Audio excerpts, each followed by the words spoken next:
Hai semuanya, gimana kabar kalian hari ini? Semoga kalian dan keluarga sehat dan bahagia selalu. Selamat datang kembali di channel Bangza. Jangan lupa buat bantu tekan tombol like-nya, tekan juga tombol subscribe-nya, aktifin lonceng notifikasi agar kalian selalu mendapatkan notifikasi jika Bangza mengupload video.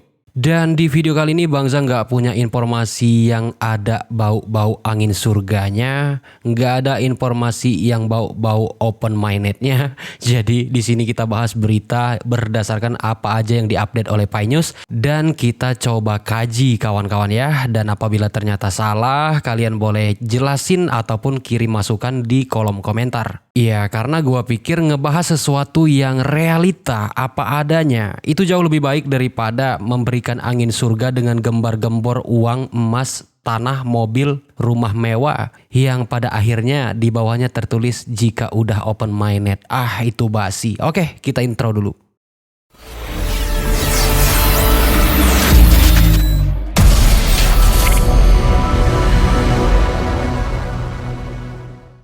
Oke kawan-kawan pioner, jadi ini seperti biasa kita cari sumber yang akurat dan valid. Kalau enggak di mindfi.com, ini bisa dijadikan rujukan juga, yaitu Pi News ya kawan-kawan ya. Karena beberapa informasi yang diupdate oleh Pi News ini tuh sebenarnya berdasarkan realita meskipun agak terlihat aneh. Tapi kalau kita ikuti perjalanan perkembangan blockchain, ikuti perkembangan perjalanan internet, maka kita akan paham. Oke, kita langsung aja. Di sini ada beberapa jam yang lalu, Pi News memposting seperti ini kawan-kawan ya.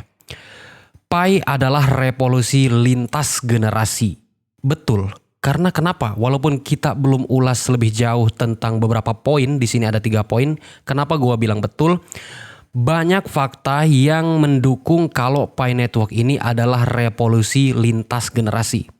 Yang pertama adalah revolusi teknologi. Nah, kalau revolusi teknologi ini udah nyata, di mana Pi Network telah ada di Web 3 ya, Web 3.0. Nah, sedangkan pendahulu Pi Network dulu kan belum tuh, karena memang belum ada Web 3.0. Jadi Pi Network adalah betul jika dikatakan sebagai revolusi teknologi. Kemudian sebagai revolusi keuangan, ini tanda kutip kemungkinan. Kenapa Bangza katakan kemungkinan? Karena ini bisa menjadi suatu kenyataan apabila semua negara yang ada di dunia ini setuju jika Pi Network dijadikan mata uang. Tetapi menurut analisa Bangza sendiri, ini akan amat sangat, apalagi ya bahasanya tuh sulit. Kenapa? Karena setiap negara itu punya aturan dan hukum tentang mata uang. Contohnya, uang dolar itu nggak bisa kita belanjakan di Indomaret atau Alfamart. Karena kenapa? Dalam undang-undang yang mengatur tentang keuangan itu sudah jelas bahwa sebagai alat pembayaran di Indonesia adalah mata uang rupiah. Nah, Pi Network dia akan sangat sulit menjadi sebagai mata uang yang beredar secara sah dan diakui pemerintah karena dia harus mendapatkan izin dari pemerintah Indonesia. Dan kalau ingin menggeser atau menimpa mata uang IDR itu kayaknya nggak mungkin. Tetapi jika Pi Network berfokus kepada cryptocurrency, maka sah-sah aja dan bisa diterima di semua negara.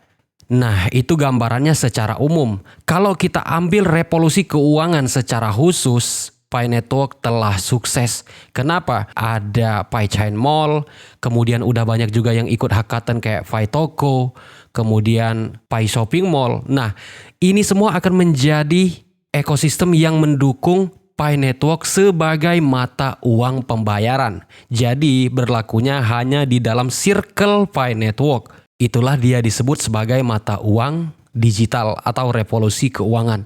Ya kira-kira begitu ya. Sorry kalau Bangza jelasinnya agak belepotan. Oke, kemudian kita masuk ke revolusi mata uang. Udah ya, mata uang dan keuangan sama aja. Oke, ini untuk menurut Bangza. Kalau kalian punya masukan ataupun asumsi lain, boleh kalian tambahkan di kolom komentar.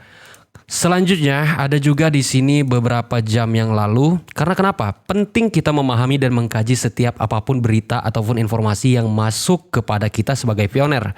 Jangan semuanya ditelan mentah-mentah. Karena kadang-kadang yang kuning itu tidak selalu emas. Kadang-kadang sih itu.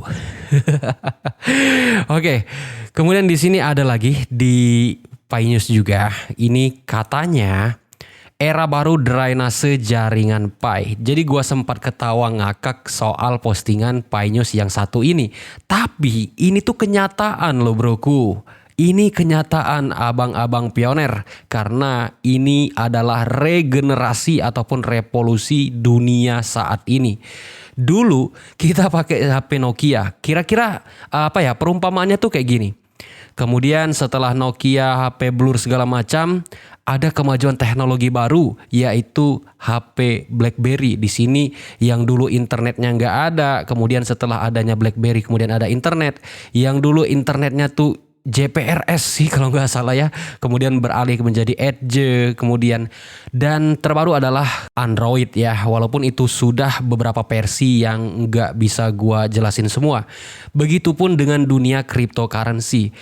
Awal mula ada Bitcoin dulu itu kayaknya bisa dikatakan teknologinya belum secanggih ini, di mana orang nggak banyak yang percaya, bilang itu mustahil, diketawain semua orang. Tapi pada kenyataannya 3 tahun setelah listing, harga Bitcoin mulai beralih dari 0,008 menjadi 0,8. 5 tahun kemudian menjadi 8 US dollar. Dan 10 tahun kemudian kalian tahu sendiri. Setelah Bitcoin sukses di dunia, kemudian muncullah yang namanya ETH dengan mengusung blockchain yang lebih modern, dengan mengusung jaringan yang lebih modern, dan semuanya lebih baik daripada Bitcoin. Kecuali harga kawan-kawan ya, kecuali harga karena ada banyak faktor yang mempengaruhi harga. Jadi di luar sana banyak orang-orang yang memperolok-olok Pi Network, dibilang mana mungkin bisa mining pakai handphone. Karena mining itu butuh superkomputer. Bosku, teknologi udah semakin canggih dan pada kenyataannya bener kalau mining itu bisa dilakukan di handphone. Salah satu buktinya Core yang udah listing saat ini. Nah, kemudian di era terbaru lahirlah Pi Network dan juga menyempurnakan BTC dan ETH yang merupakan pendahulunya, di mana BTC dan ETH tidak memiliki komunitas sebesar ini, tidak memiliki marketplace tersendiri. Hanya membutuhkan sumber daya yang sedikit jika dibandingkan dengan ETH dan BTC. Karena dulu BTC dan ETH itu di mining dengan superkomputer, sedangkan Pi Network udah bisa di mining di HP-HP, bahkan HP yang agak jadul sekalipun.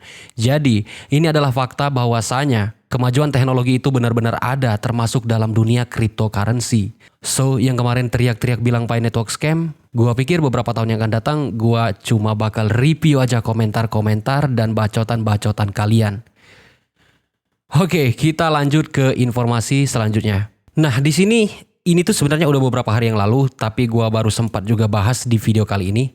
Di sini dikatakan di Amerika ya, Pi Core Team berpartisipasi dalam konferensi Developer Week 2023. Banyak perusahaan teknologi berpartisipasi dalam acara ini dan ini akan menjadi hackathon pertama di dunia pada tahun 2023. Nah, banyak teman-teman pioner itu yang salah mengasumsikan. Dikiranya Pi Network mengadakan acara dengan nama Developer Week kemudian didatangi ataupun dikunjungi oleh banyak developer seperti Port, kemudian Oase, kemudian Escrow. Nah, itu sebenarnya salah. Karena yang sebenarnya terjadi adalah ini kawan-kawan ya, ini. Bahwasanya Developer Week 2023 ini adalah sebuah acara, sebuah event di mana semua developer itu dikumpulkan. Kayak apa ya? Kayak bisa dikatakan sih bahasanya tuh pameran gitu. Dan Pi Network hadir di situ untuk unjuk gigi sebagai cryptocurrency paling mutakhir saat ini ya, jangan salah kawan-kawan. Oke, selanjutnya kita ke beberapa informasi selanjutnya. Di sini ada informasi juga, nice video. Let it show in front of Pi Network Pioneer more realistically. Video yang bagus tampilkan di depan perintis jaringan Pi dengan lebih realistis. Di sini tuh ada sebuah video yang memperlihatkan proses ataupun kegiatan hackathon kemarin dan menurutku ini tuh sangat luar biasa kawan-kawan. Buat kalian yang masih ragu karena kesabaran kalian kurang, ya gua nggak tahu mau bilang apa lagi. Kalau mau go out ninggalin Pi Network ya nggak jadi masalah. Mau bertahan dengan Pi Network juga itu hak kalian. Mau percaya ataupun enggak itu adalah sikap masing-masing. Tidak ada yang memaksa. Kalau kalian sabar ya udah kita jalani prosesnya dan tunggu sampai listing dan ketuk palu serta adanya pernyataan resmi yang dinyatakan oleh Core Team secara langsung. Bukan pernyataan seseorang yang seolah-olah merupakan proklamatornya Pi Network. dengan iming-iming angin surga dengan informasi yang gak jelas. Oke, kita lanjut. Oh ya, buat teman-teman yang masih nanyain tentang KYC, jadi Bang Za jelasin lagi kayak gini, mungkin ada yang udah 2 tahun, 3 tahun mining dan juga masih belum dapat undangan KYC. Sebenarnya itu tuh betul-betul secara acak. Jadi nggak ada cara ataupun trik apapun yang bisa mempercepat KYC kalian. Tetapi setiap pionir yang aktif pasti akan mendapatkan KYC meskipun itu secara acak. Bisa lebih cepat juga bisa lebih lambat. Jadi tidak ada cara apapun dan trik apapun untuk bisa KYC kecuali menunggu undangan.